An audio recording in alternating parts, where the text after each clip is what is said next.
Indian আর্মিতে প্রচুর পরিমাণে কর্মী নিয়োগের বিজ্ঞপ্তি প্রকাশিত হলো। কোনো 1000, 2000 বা 5000 নয়, একসঙ্গে 25,000 শূন্যপদে নিয়োগের জন্য নোটিফিকেশন প্রকাশ করলো ইন্ডিয়ান আর্মি। হ্যাঁ বন্ধুরা, ঠিকই শুনেছ, 25,000 শূন্যপদে অগ্নিবীর নিয়োগ করতে চলেছে ইন্ডিয়ান আর্মি।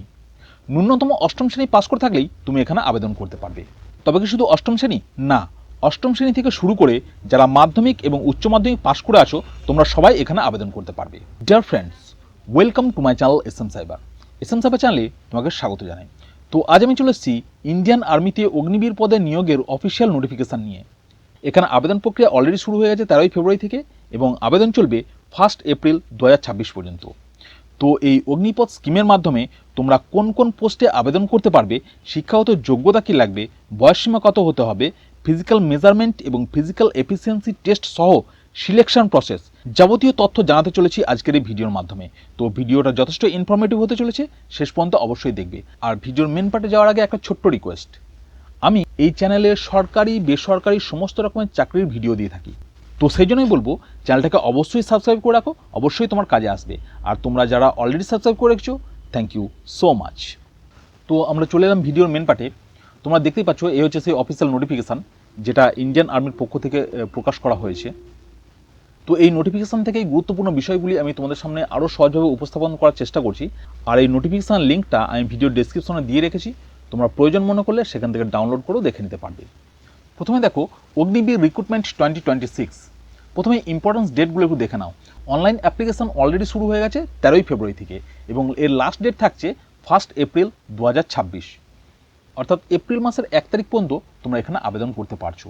আচ্ছা, বয়সটা প্রথমে একটু দেখে নিই। বয়সটা দেখো, 17 বছর 6 মাস। মিনিমাম এজ লিমিট হচ্ছে 17 বছর 6 মাস বা 17.5 বছর বয়স হলেই তোমরা এখানে আবেদন করতে পারবে। আর ম্যাক্সিমাম এজ থাকছে 22 বছর, মানে 17.5 থেকে 22-এর মধ্যে যদি তোমার বয়স হয়ে থাকে তাহলেই তোমরা এখানে আবেদন করতে পারবে। এবার দেখবো কোন কোন পোস্টে তোমরা আবেদন করতে পারবে এবং তার জন্য শিক্ষাগত যোগ্যতা কী লাগবে। এখানে দেখো, তোমাদের 4টে পোস্টের কথা বলা হয়েছে: Agniveer GD, Agniveer technical, Agniveer clerk এবং স্টোর কিপার, আর হচ্ছে অগ্নিবীর ট্রেডসম্যান। অগ্নিবীর জিডি হচ্ছে জেনারেল ডিউটি। এই জেনারেল ডিউটিতে আবেদন করতে গেলে তোমাকে 10 ক্লাস পাস হতে হবে, অল ওভার 45% মার্কস থাকতে হবে এবং প্রত্যেকটা সাবজেক্টে মার্কস থাকতে হবে মিনিমাম 33%। এবার আছে দেখো, অগ্নিবীর টেকনিক্যাল। এই পোস্টে আবেদন করার জন্য তোমার শিক্ষাগত যোগ্যতা থাকতে হবে 10+2, অর্থাৎ তুমি যদি উচ্চ মাধ্যমিক পাস করে থাকো তাহলে তুমি এই টেকনিক্যাল পোস্টের জন্য আবেদন করতে পারছো। তবে এক্ষেত্রে তোমার 50% মার্কস থাকতে হবে 3টে বিষয়ের উপরে। কোন কোন বিষয়? না, ফিজিক্স, ম্যাথ এবং ইংলিশ। এই 3টে বিষয়ের ওপর তোমার যদি 50% মার্কস থেকে থাকে আর তুমি যদি উচ্চ মাধ্যমিক পাস করে থাকো তাহলে তুমি টেকনিক্যাল পোস্টের জন্য আবেদন করতে পারছো। এবার দেখো, অগ্নিবীর ক্লার্ক এবং স্টোর কিপার। এই ক্লার্ক এবং স্টোর কিপার পোস্টে আবেদন করার জন্য তোমাকে এখানে 10+2 বা উচ্চ মাধ্যমিক পাস করতে হবে এবং এর পাশাপাশি তোমার 60% মার্কস থাকতে হবে, তাহলেই তুমি এই স্টোর কিপার এবং ক্লার্ক এই দুটো পোস্টের জন্য আবেদন করতে পারবে। এরপর আছে দেখো, অগ্নিবীর ট্রেডসম্যান। অগ্নিবীর ট্রেডসম্যান পদে তোমরা ক্লাস 8 পাস করেও আবেদন করতে পারবে, আবার 10th পাসও এখানে আবেদন করতে পারবে। আর এখানে তুমি শুধু যদি 33% নম্বর পেয়েও পাস করে থাকো তাহলেও তুমি এখানে আবেদন করতে পারবে। এবার দেখব ফিজিক্যাল স্ট্যান্ডার্ড। ফিজিক্যাল স্ট্যান্ডার্ড বলতে তোমার হাইট এবং চেস্ট এই দুটো বিষয় মূলত উঠে আসে। প্রথমে দেখো, অগ্নিবীর জিডি বা জেনারেল ডিউটির ক্ষেত্রে যদি তুমি আবেদন করতে চাও সেক্ষেত্রে তোমার হাইট হতে হবে 170 সেন্টিমিটার। টেকনিক্যাল পোস্টের ক্ষেত্রেও তাই, 170 সেন্টিমিটার হাইট হলে আবেদন করতে পারবে।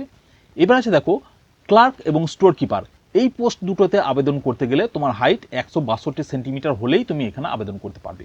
এরপর আছে দেখো, অগ্নিবীর ট্রেডসম্যান। অগ্নিবীর ট্রেডসম্যানেও তোমার হচ্ছে গিয়ে 170 সেন্টিমিটার হাইট লাগছে। অগ্নিবীর ট্রেডসম্যান যারা 10th পাস আবেদন করবে তাদেরও 170 সেন্টিমিটার, আবার যারা 8 পাস আবেদন করবে তাদেরও 170 সেন্টিমিটার হাইট হলেই এখানে তোমরা আবেদন করতে পারছো। আচ্ছা, এর পাশাপাশি চেস্ট হচ্ছে গিয়ে 77 বা 77 সেন্টিমিটার চেস্ট হলেই তোমরা এখানে আবেদন করতে পারছো। তবে 5 সেন্টিমিটার ইনক্রিজ করার দক্ষতা কিন্তু থাকতে হবে, তাহলেই তোমরা এখানে আবেদন করতে পারবে। ওকে, এবার দেখবো ফিজিক্যাল ফিটনেস টেস্ট। এখানে ফিজিক্যাল ফিটনেস টেস্টটা নেওয়া হবে একটু অন্যরকমভাবে। আমরা সাধারণত যেটা দেখে এসেছি ডব্লিউবিপি বা আরও অন্যান্য এই রকমের মাঠ কমপ্লিট যেগুলো করতে হয় সেই রকম পরীক্ষায় আমরা দেখে এসেছি যে একটা নির্দিষ্ট সময় দিয়ে দিল এবং সেই সময়ের মধ্যে তোমাকে 1600 মিটার রান কমপ্লিট করতে হয়। রানের উপরে কোনো মার্কস থাকে না। আর এখানে আমরা দেখতে পাবো এই যে রানটা 1600 মিটার রান কমপ্লিট করতে হবে, এই রানটার ওপর একটা নম্বর আছে এবং এর টাইমটাকে 4টে ভাগে ভাগ করা হয়েছে। এর পাশাপাশি আছে পুল আপ, 9 ফিট ডিটাচ এবং জিগজ্যাগ ব্যালেন্স। পুরো বিষয়টাই আমি তোমাদেরকে ক্লিয়ার করে দিচ্ছি। দেখো, প্রথমে দেখো, এই 1600 মিটার রান যদি তুমি 5 মিনিট 30 সেকেন্ডের মধ্যে কমপ্লিট করতে পারো, তোমাকে 60 নম্বর দেওয়া হবে। 5 মিনিট 45 সেকেন্ড যদি তুমি সময় নাও, সেক্ষেত্রে তোমার নম্বরটা চলে আসবে 48 নম্বরে। আবার ওই একই রান যদি তুমি 6 মিনিট টাইম লাগাও, মানে হচ্ছে গিয়ে 1600 মিটার রান যদি তুমি 6 মিনিটে কমপ্লিট করো, তাহলে তোমার নম্বরটা চলে আসবে 36 নম্বরে। আবার 6 মিনিট 15 সেকেন্ডের মধ্যে যদি তুমি ওই একই রান যদি কমপ্লিট করো, মানে 1600 মিটার রান যদি তুমি 6 মিনিট 15 সেকেন্ড টাইম লাগিয়ে দাও, সেক্ষেত্রে তোমার নম্বরটা চলে আসবে একদম 24-এ। তো বুঝতে পারছো, সময়ের উপরে কিন্তু নম্বরটা ভাগ করা আছে। তুমি যত তাড়াতাড়ি রানটা কমপ্লিট করতে পারবে, তুমি তত বেশি কিন্তু মার্কস পাবে। এবার আছে দেখো পুল আপ। পুল আপের মধ্যে তোমার মোট নম্বর থাকছে 40 নম্বর। এদিকে রানে আছে 60 নম্বর আর পুল আপে আছে 40 নম্বর। মোট 100 নম্বর করা আছে। তো রানের যে 60 নম্বর সেটা তো আমরা দেখলাম। এবার পুল আপটা দেখো, 10টা পুল আপ দিতে পারলে তুমি 40 নম্বর পাবে, 9টা পুল আপ দিতে পারলে তুমি 33 নম্বর পাবে, 8টা পুল আপ দিতে পারলে তুমি 27 নম্বর পাবে, 7টা দিতে পারলে 21 নম্বর, আর 6টা পুল আপ দিতে পারলে তুমি পাবে 16 নম্বর। ওকে, এবার আছে দেখো 9 ফিট ডিটাচ। এটা মূলত তোমাকে 9 ফুট লং জাম্প মারার প্র্যাকটিসটা করে যেতে হবে। ওখানে তোমাকে হয়তো একটা নির্দিষ্ট একটা জায়গা নিয়ে দাগ দিয়ে দিল, সেই জায়গাটা তোমাকে এক লাফে কভার করতে হবে এবং ওটা ডিস্টেন্সে থাকবে 9 ফুট। তো তোমাকে 9 ফুট লং জাম্প মারার প্র্যাকটিসটা কিন্তু করে যেতে হবে। আর এরপর আছে দেখো জিগজ্যাগ ব্যালেন্স। জিগজ্যাগ ব্যালেন্সটা কি না, কাঠের কোনো আঁকামাকা বিমের ওপর দিয়ে তোমাকে হেঁটে পার করতে হবে। কোনো রকম পড়ে গেলে বা পা নামালে কিন্তু তুমি ডিসকোয়ালিফাই হয়ে যাবে। আশা করছি পুরো বিষয়টা বোঝাতে পারলাম। যদি কারো কোনো জায়গায় বুঝতে অসুবিধা থাকে বা যদি কোনো জিজ্ঞাসা থাকে, অবশ্যই তোমরা কমেন্ট বক্সে কমেন্ট করবে, আমি অবশ্যই রিপ্লাই করব। আচ্ছা, সিলেকশন প্রসেসটা একটু দেখে নিই। এখানে মোট 5টা স্টেপের মধ্যে দিয়ে তোমাকে সিলেকশন করানো হবে। প্রথমে হচ্ছে সিইই বা কমন এন্ট্রান্স এক্সাম, যেটা তোমাদেরকে অনলাইনে দিতে হবে। অনলাইনে বলতে তোমার কাছে সিবিটি বা কম্পিউটার বেস টেস্টে যেরকম কম্পিউটার সামনে বসে পরীক্ষা দিতে হয়, সেই রকমভাবেই কম্পিউটারে পরীক্ষাটা নেওয়া হবে। আচ্ছা, দ্বিতীয়ত আছে পিইটি বা ফিজিক্যাল এফিসিয়েন্সি টেস্ট এবং এরপর আছে ফিজিক্যাল স্ট্যান্ডার্ড টেস্ট। এই 3টে হয়ে যাওয়ার পরে তোমার থাকছে মেডিকেল এক্সাম এবং সবশেষে থাকছে ডকুমেন্টস ভেরিফিকেশান।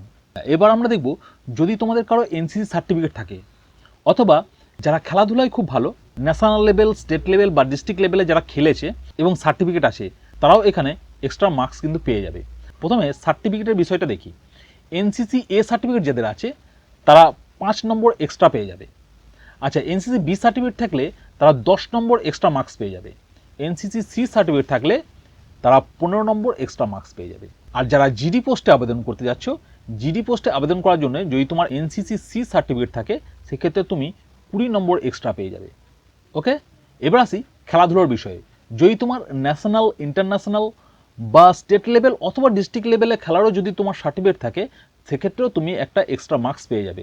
যেমন ইন্টারন্যাশনাল স্পোর্টসের যদি কোনো সার্টিফিকেট থাকে, সেক্ষেত্রে তুমি 20 নম্বর এক্সট্রা পেয়ে যাবে। ন্যাশনাল লেভেলের যদি কোনো স্পোর্টস সার্টিফিকেট থাকে, সেক্ষেত্রে তুমি 15 নম্বর এক্সট্রা পেয়ে যাবে। স্টেট লেভেলে খেলার যদি কোনো তোমার সার্টিফিকেট থাকে, সেক্ষেত্রে তুমি 10 নম্বর এক্সট্রা পেয়ে যাবে। এবং ডিস্ট্রিক্ট লেভেলে খেলার যদি তোমার কোনো সার্টিফিকেট থাকে, সেক্ষেত্রে তুমি 5 নম্বর এক্সট্রা পেয়ে যাবে। ওকে, আচ্ছা, এতক্ষণ আমরা দেখলাম সিলেকশনের বিষয়গুলো।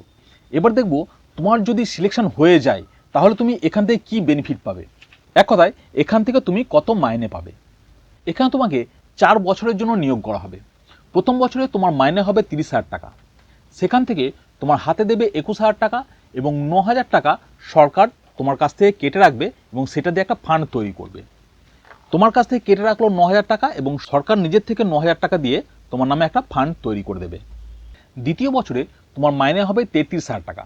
এই 33,000 টাকা থেকে 23,100 টাকা তোমার হাতে দেবে এবং 9,900 টাকা ওই ফান্ডের মধ্যে জমা করবে এবং সরকারও তোমার ওই ফান্ডে দেবে 9,900 টাকা। তৃতীয় বছরে দেখো, তোমাদের এখানে মাইনে হয়ে যাবে 36,500 টাকা। সেখান থেকে তোমাকে 25,550 টাকা তোমার হাতে দেবে আর 10,950 টাকা ওরা সেই ফান্ডে কেটে রাখবে এবং সরকারও সেই ফান্ডে দেবে 10,950 টাকা। এরপর চলে এসো চতুর্থ বছর। চতুর্থ বছরে তোমায় দেবে 40,000 টাকা পার মান্থ। এই 40,000-এর মধ্যে 28,000 টাকা তোমার হাতে দেবে এবং 12,000 টাকা তোমরা ওই ফান্ডে জমা করবে এবং সরকারও দেবে 12,000 টাকা। এরপরে যখন তোমার 4 বছর কমপ্লিট হয়ে যাবে, তখন তোমাকে সেবানিধি প্যাকেজ হিসাবে ওই যে ফান্ডের জমা পড়া টাকাটা, ওটা তোমার টাকা থেকে জমা পড়বে 5 লাখ টাকা মতো, আর সরকারও দেবে 5 লাখ টাকা, দিয়ে মোট 10 লাখ টাকা, এবং তার উপরে ইন্টারেস্ট নিয়ে মোটামুটি 11 লাখ টাকা তোমার হাতে দিয়ে তোমাকে সেখান থেকে অব্যাহতি জানাবে। আর এটাই অগ্নিবীরের একটা সবথেকে খারাপ দিক বলে আমার মনে হয়। যাক, তোমাদের কি মনে হয় অবশ্যই কমেন্ট বক্সে কমেন্ট করে জানিও।